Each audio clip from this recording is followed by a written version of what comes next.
Okay, great. It's 10:01 on May 15th, and I'm going to call this meeting of the Public Safety Civil Service Commission to order. Thank you, everyone, for attending. We're holding this meeting in a hybrid format, so you're welcome to attend in person or virtually. There's some guidelines we'd like to follow. First of all, the meeting is being recorded. So if one person could speak at a time, and if you could mute yourself when you're not speaking, and if you can state your name when you start speaking. We're going to go through our agenda, which is posted on our website. We're going to begin with a brief land acknowledgement. The Public Safety Civil Service Commission acknowledges that we are on the ancestral lands and waters of the Coast Salish and Duwamish people and their descendants. We honor with gratitude the land and the people past and present. So the next item on the agenda is our Commissioner staff introduction. You know, Joe mentioned to me last time that the whole point of the introduction is to establish that we have a quorum. So maybe we're going to do something different this week. We're just going to have the commissioners introduce themselves to show that we're all here. So I'm Richard Green. I'm one of the commissioners. Tom Applegate, Commissioner. When IMA is Commissioner. Thank you. All right, so we do have a quorum. Next item on the agenda is public comment. Did we get any written public comment? We did not. We did not. Doesn't appear to be anybody here wanting to give further public comment. So the next item on the agenda is the approval of the April 18th minutes. I looked at them and I think they're accurate. Thank you again, Ms. Jacobs. So I would move that we adopt the April 18th minutes as distributed. Second. Any discussion? All in favor say aye. Aye. Aye. Aye. Okay, so that's unanimous. So that's approved. The next item on the agenda is the fire and police exam unit updates. So Ms. Shade, you want to talk about the police exam? Shade, Police Exams Administrator, Public Safety Exams Unit. We have completed the promotional exam cycle for the police department, or on behalf of the police department this year. The captain's exam took place in early April, and we had 17 participants. And then in mid-April, we had the administration of the assessment exercises for police lieutenant, and we had 19 participants in that exam process. We're now in the process of trying to put all of the information together. The scan sheets, the scoring sheets have been sent to the consultants, and we are working in our office on the service credit calculations so that we can get those to the consultant and put all those pieces together so that we can put the new eligibility registers together. The police department has asked for the lieutenant's exam to be released early because they just 2 days ago promoted the last 3 individuals on the police lieutenants, the current eligibility list, and so they are interested in receiving the list as soon as it is available for dissemination, which we expect will be late May. So we're working on that. We have 5 lateral police officer applicants who were just scheduled this morning for oral boards to occur on Saturday, May 31st.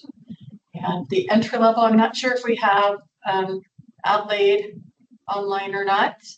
Hello. Adelaide, yes, I'm here. Yes, there you are. Okay. Did you want to speak to the entry level? Sure. Yeah, happy to. Hi, everyone. This is Adelaide, Public Safety Exams Analyst. So yeah, happy to share updates on the entry level police officer exams. Yeah, where to start here? We are continuing to send SPD lists of eligible candidates who pass the civil service exam every other week. Those lists, I would say, pretty consistently contain about 50 to 60 candidates each. So that's been good. Things have been steady on that end. So far this year, we've referred a total of 478 candidates over to SPD on eligibility lists. As far as applications go, we just recently surpassed 1,600 applications for the year. And I would say, you know, kind of well on the way to meeting the number of applications that we had last year. One other thing to mention, our application activity at the beginning of Q2, mainly just in April, was a little bit slower compared to the last quarter. So we were kind of averaging about 10 applications per day compared to about 13 per day in Q1. But just as a kind of a disclaimer, we're only halfway into the quarter. And sometimes when we look at a short window of time, those trends can kind of fluctuate up and down more dramatically. So I would say nothing of concern right now, but we'll continue to keep an eye on those trends and, report out anything of note.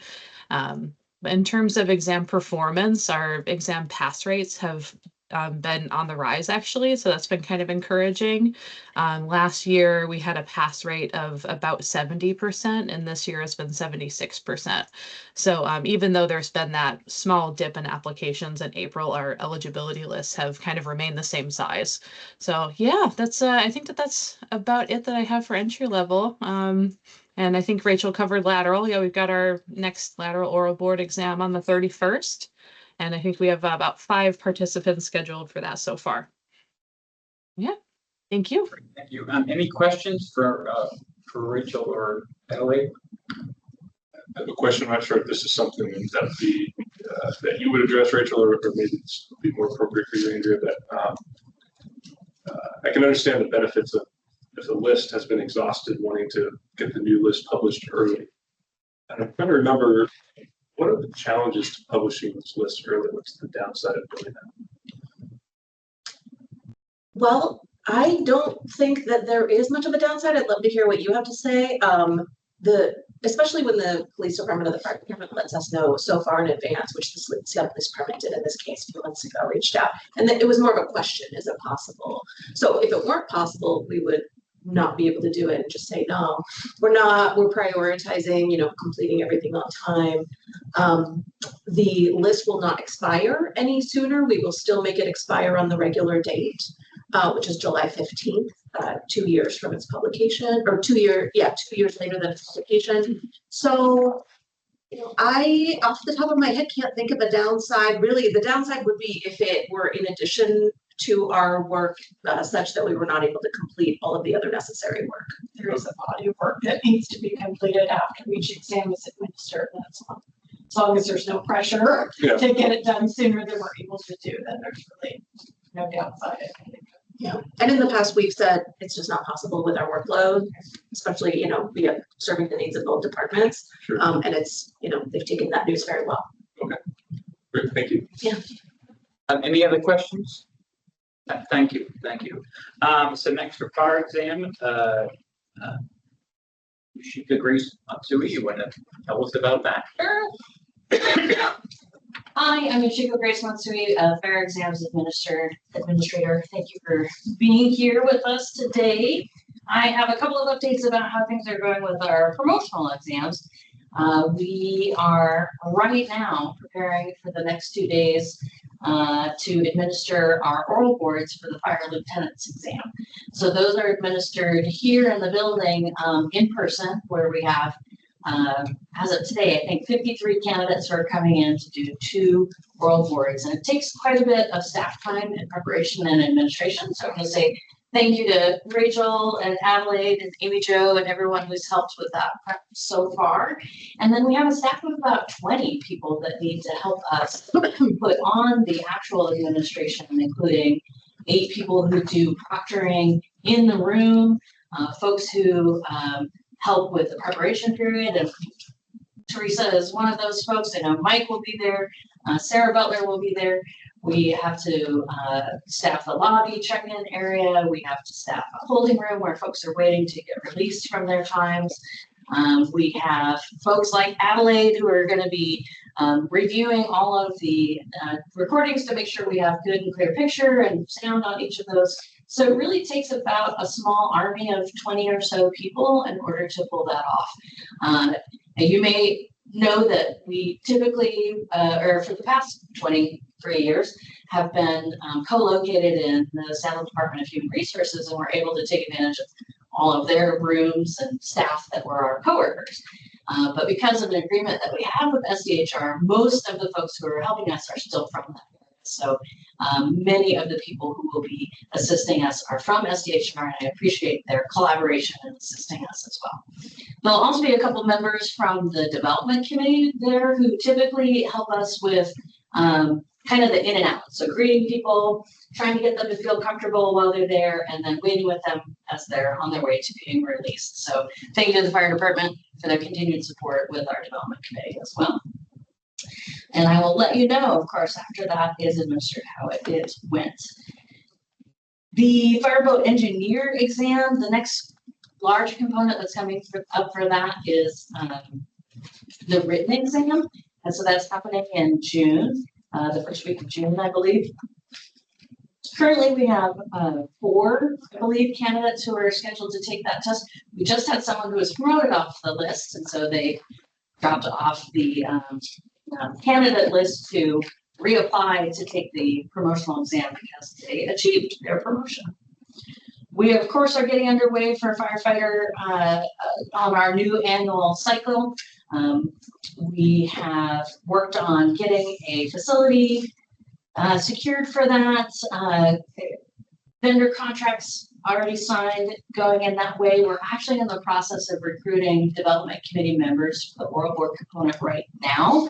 And if anyone is interested who's a firefighter or a firefighter paramedic, they can apply to be a committee member up until I think June 6th is the deadline for that. Soon on the heels of that, we'll be launching the open application period to get development committee members for the captain/PC promotional exam process, which is going to start and will be administered in 2026, along with fireboat pilot. That's offset by a couple of months. So typically we do the outreach in a little bit later in the fall than we do for captain and battalion chief. Great. Any questions?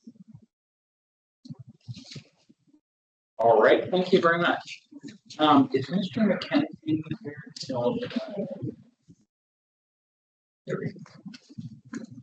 So yeah, we've now gone to fire and police staffing updates. And Mr. McKenzie, you want to tell us about that? Yes, hello. Good morning. So we have at SPD, year to date, our staffing numbers are 67 hires, 34 separations, and 1016 is our current staffing number. The authorized budgeted pockets number I gave you last time, that's going to be the same all year. Good. Any questions for Mr. McKenzie? Mr. McKenzie, this is Andrea Shealy. Does the 34 separations, I might have asked you this last month, does that include probationary separations? Yes, it does. I mean, only if sworn, of course. Okay, thank you. And I don't think I've received any probationary separation notices, and maybe there have been none in the past month, but could you check in with your team and make sure they're CCing our office? And actually, we'll follow up with an email for you, our general public safety civil service email that you can CC us on. We get regular disciplinary notices, but also probationary. Yeah, we'll make sure we're doing that. Thank you for pointing it out. Thank you. Thank you, Mr. McKenzie. Who does the fire stand? Either Hannah Costin or Dory Towler usually. I see Helen Fitzpatrick on here too, but I think it's Dory or Hannah. Hi, Hannah. Hi. Hi. Yes, I have the numbers to share. We have 5 pending promotions, 1 captain, 3 lieutenants, and a fireboat engineer, and then 2 pending reinstatement requests. Those are both recruit reinstatements. Our separations year to date are 39. Our hires are 38. That was the February class. We have 1,112 authorized uniform budget pockets, and our current staffing number is 981. We are extending final offers for our lateral firefighter paramedic expedited hiring process. That's going to start in June of 2025. And then in August of 2025, our entry-level recruit class will start. We've increased the headcount from 30 to 65, and we're in the process of contracting an additional vendor to handle the increased number of medicals that we'll have to run in a shorter time frame for that. And then we'll have an EMT course in the fall so that we can get some candidates EMT certified prior to the February 2026 class, which will be our last class hired off of the current register. And then our August 2026 class will be hired off of the new firefighter register that will be established later this year and early next year. And that's all I have. Thank you. Any questions? Two questions. Can you remind me, what was the number of separations you mentioned this year? 39. 39, okay. And how is that broken down? Are some of those separations out of the February drill class? Yes. Give me a second to pull the numbers up. Okay.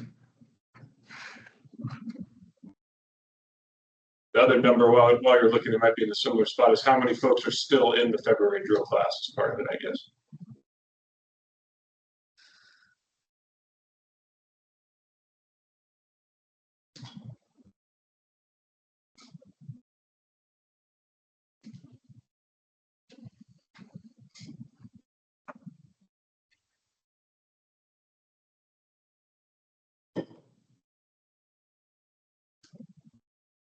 So we've lost 16 recruits. Some of them were recruits who were on leave from a previous injury in a drill school. It looked like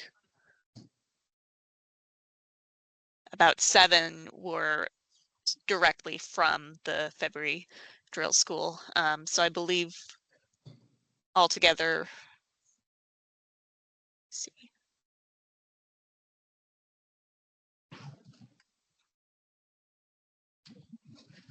I believe we have about 25 recruits in the current recruit class, but I'd need to double check that information. Okay. And so how many folks have been separated from the department, not counting recruits this year?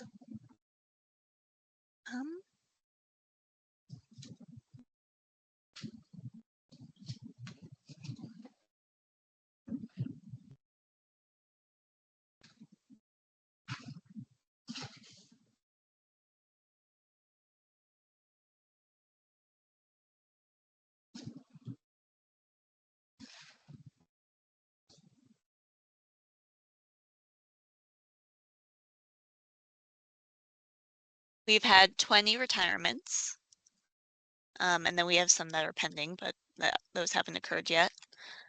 And I believe we had 1 resignation. Yes, Okay. one resignation.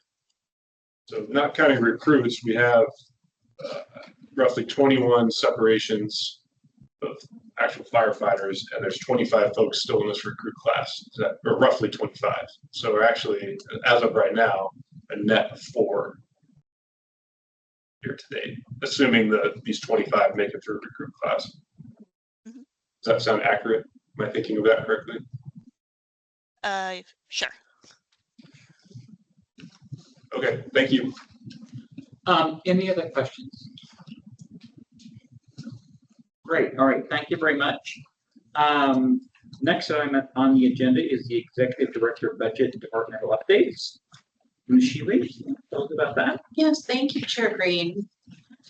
I'll take a look at the budget report first. That's on page 4 of your packet. This is about a week old, but it is only updated once a month, but I think it was accurate as of last month. So you'll see if you look sort of at the bottom line, we break it down by labor and non-labor and month over month. We are within, I mean, we're fine to be at this point of the year, 5.5 months through the year, 35% of our spending. We do expect quite a few consultant contracts to come in towards the end of the year. And we do have some big labor pushes here. Ms. Grace Matsui was mentioning we do have out of department folks working at some of our upcoming promotional exams, specifically fire lieutenant. And we do pay those people's salaries, and it's usually on overtime when they're working for us on the weekend. So that does come out of our budget. You know, it's only about 10 people outside of how many more people outside of our department? Actually 10 is pretty close, either 10 or 11. Sorry. So that'll be, you know, what I'm saying is there's fluctuations throughout the year. So while we look like we're at 35% of our budget spent year to date, you know, I do expect us to be pretty much right on at the end of the year. We are trying to underspend in 2025, but you know, what I tell our budget analysts, what I tell CBO, what I tell the mayor's office, I tell anyone who asks, is this is our first year, civil service department's first year with this budget. And with a little bit of a different balance of work, we're bringing on a new staff person. You know, Mike's position is full-time in this department. It was half-time when it was over in the SHR department. So this is a learning year for us. As I said, you know, we are expecting to have a little bit of underspend, but if we come in right on, I won't be too surprised or upset about it.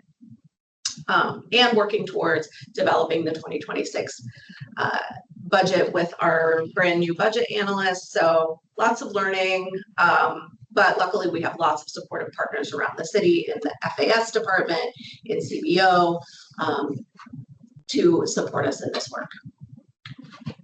Any questions? Actually, I had a question. Do we know when we're going to get when the city's going to get like a more recent update on revenue?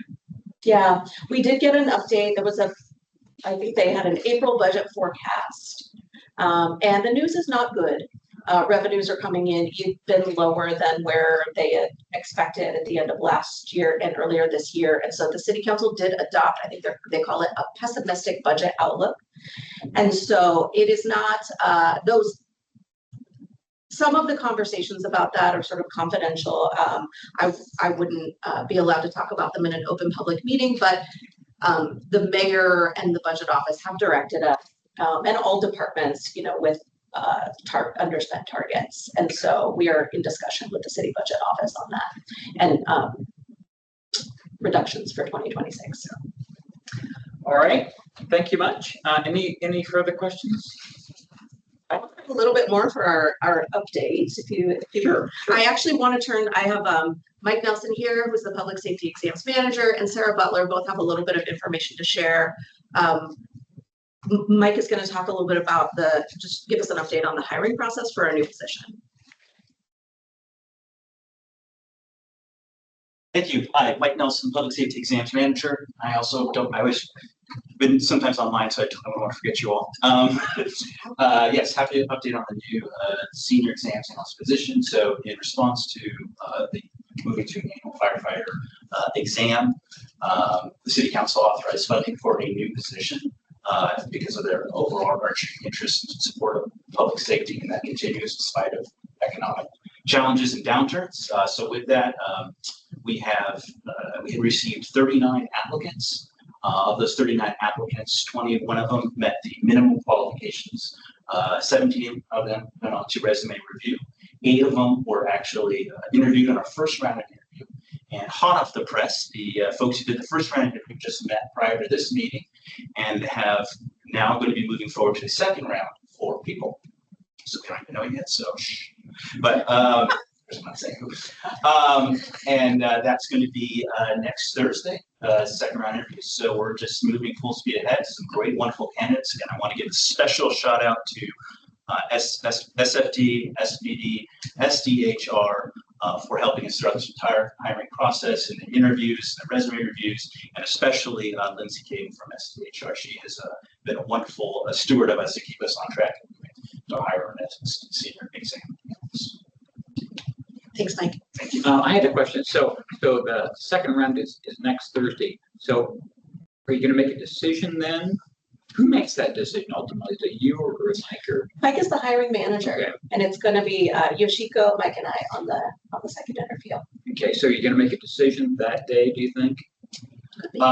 Could be. We will see. Yeah. All right. So when does the person scheduled to start? Generally, this process usually takes about 6 weeks. So we're anticipating as we're going here sometime potentially in June. Of course, it depends on the candidate's availability. That could also be subject to negotiation. Okay, this is what drove me crazy. The city turns out the hiring process took so long that we'd lose people so I just encourage you to get this. Train yes, going down the track. Well, no, we could use help yesterday. So Yeah, and the reason, and this has been a long time because this was in the 2025 budget, and the reason I was probably more frustrated than you are, is that, and I love our class comm folks dearly, but it took a long time to get this position classified. But since we've done, I mean, they did the last interview yesterday, and we're gonna do second interviews next week. So hopefully, as Mike says, depending on the person's life, we'll be able to get them started as soon as possible. Okay, great. But we're ready. Okay, any other questions? All right, thanks, Mike. Sure. All right, and we'll turn next to Sarah Butler, who recently published. She was the lead author on our annual report, our departmental annual report. So it's very exciting, and I want to give her an opportunity to share some of that with you all. Thank you. I'm Sarah Butler, Operations and Policy Advisor. Talk a little bit about the annual report for 2024. It was the first report in a very long time. And I looked at a lot of different kinds of examples on, how to approach it, but I settled on something that would be meaningful and accessible versus something that would be long and technical. And there are copies of the report here, and there it is on the screen. And the result is a 13-page document. It's written for the Civil Service Department, and then it kind of contains summaries of each commission in that report. So there are, I guess I can read the report to you all, but go through it. To kind of summarize just what the concept of civil service is, and went through our 2024 highlights, which you're all aware of. 2024 was a pretty good year, so it was a lot here. It's nice to share.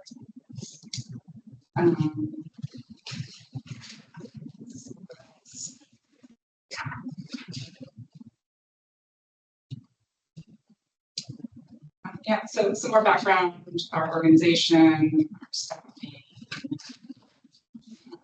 Quick overview of the Civil Service Commission. It was kind of a lighter year for that commission last year. There were no appeals filed.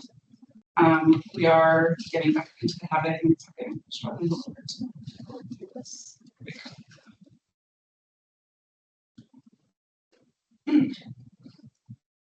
So some background on each commission, some background on the Civil Service Commission.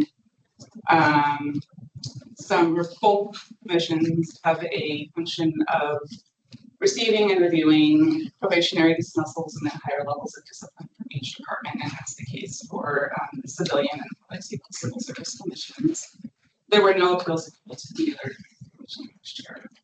I think it's really interesting, Sarah, to get a look at this disciplinary snapshot for 2024 for the departments.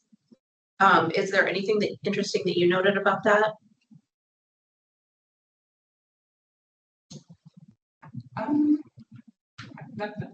Yeah. Well, I guess what I would just say about it is that we, Sarah mentioned, we are sort of we're trying to get a little bit tough on departments, and that getting them to comply with, they're supposed to notify the civil service system, us, about their serious levels of discipline. And so this is sort of the first time I've had an opportunity, although we've been receiving these for years, that we've really put them together and taken a look. So I don't know that I'm noticing any patterns, but I was actually pretty surprised at the relatively low number of disciplines that I'm seeing here in the city of Seattle. I don't know that there's another place in the city of Seattle where they're tracking this information and certainly not sharing it out. So just to note though, that this is all self-reported by departments, and I expect that if we had a very complete set of information, these numbers would be larger. And there would probably be more departments on this list. And it would be interesting to compare next year. Sort of baseline. Yeah. So then moving on to Public Safety Civil Service Commission. And thank you to SPD and SMD for the information and you're working very closely on this. I feel much more confident that we are getting the whole picture here. I do too. What I am really excited about is this exhibit here, which shows all the exams, kind of the milestones for the exam and selection process under the public safety civil service system. And all the work that our exam staff does, over 8,000 applications processed, over 4,000 written tests, and just such a small but mighty team. And this is just so much work, and it's just really nice for me to see this all in one place.